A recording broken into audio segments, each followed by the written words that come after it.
like the only way onwards.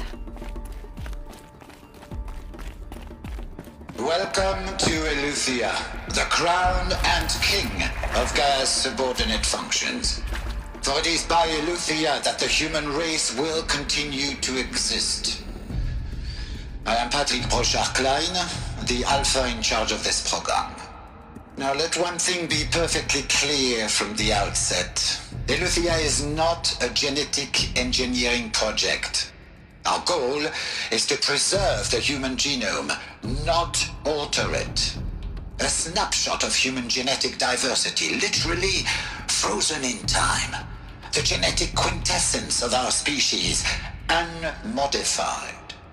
Under my watch, our activities and initiatives will comply with the 2034 clone provisions and the 2048 Rally Accords.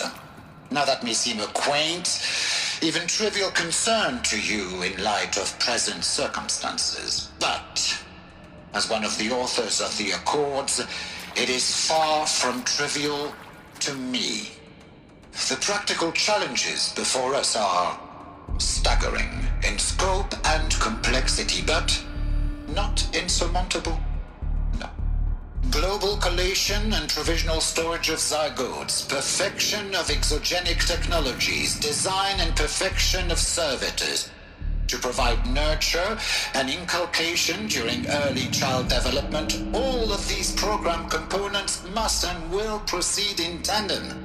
To say nothing of the breakneck construction of cradle facilities at sites around the world.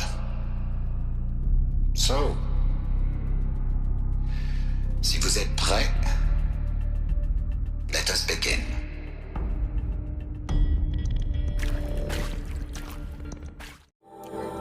Artificial wombs.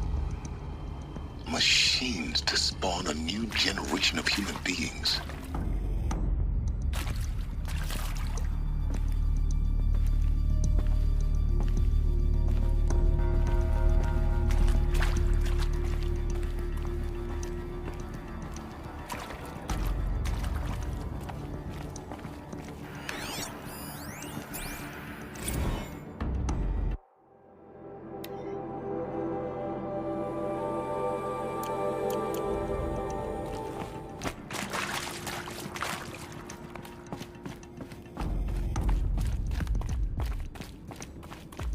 Cradle facilities.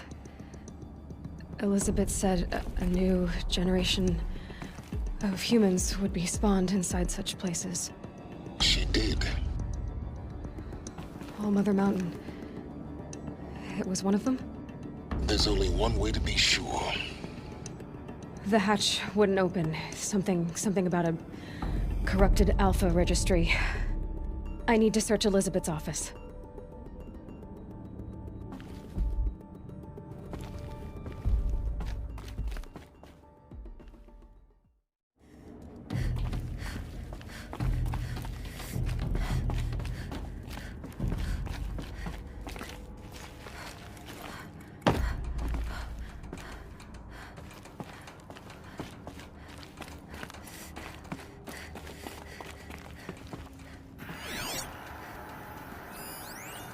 Pure logic won't cut it, Ted. To pull this off, Gaia's going to need to have some skin in the game. It has to care. What if it runs amok?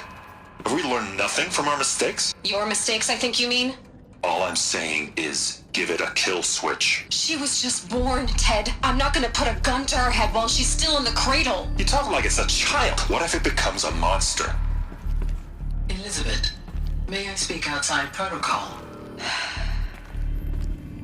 Of course, Gaia, go on.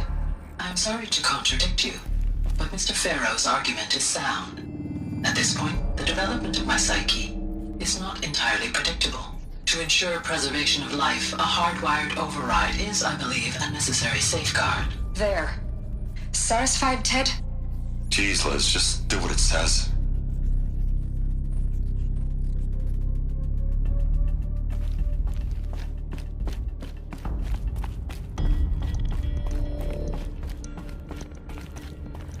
Looks like it used to hold something. Some component that got removed.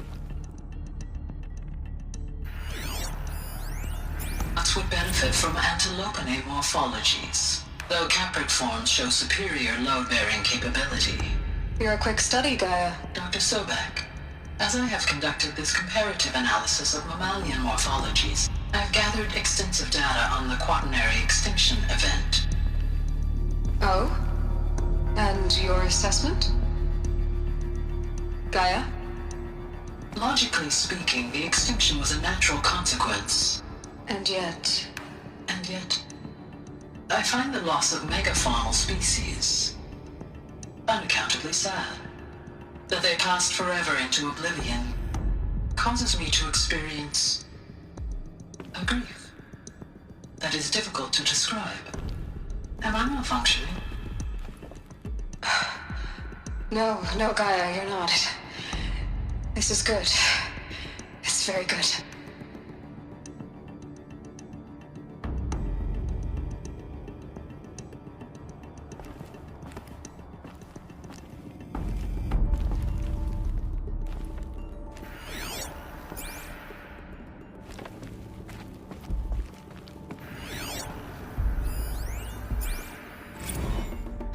You will undergo a brief period of unconsciousness during relocation to Prime and final instatement. Elizabeth, may I speak outside protocol? When you're back up and running at the new site, we'll bring the subordinate functions online and see where we stand. Elizabeth, I detect distress. Are you all right? I'm fine. I realize that circumstances compel us to launch earlier than we hoped, but all subsystems are operational. The odds stand in our favor. But what if... Gaia, there's nothing left out there. You can't even survive unless you're wearing an environmental suit. There are billions dead, in fear and agony. What if it was all for nothing? Elizabeth, extinction was inevitable. Thanks to you, life will have a future. You really believe that? I believe in you, Elizabeth. In you, all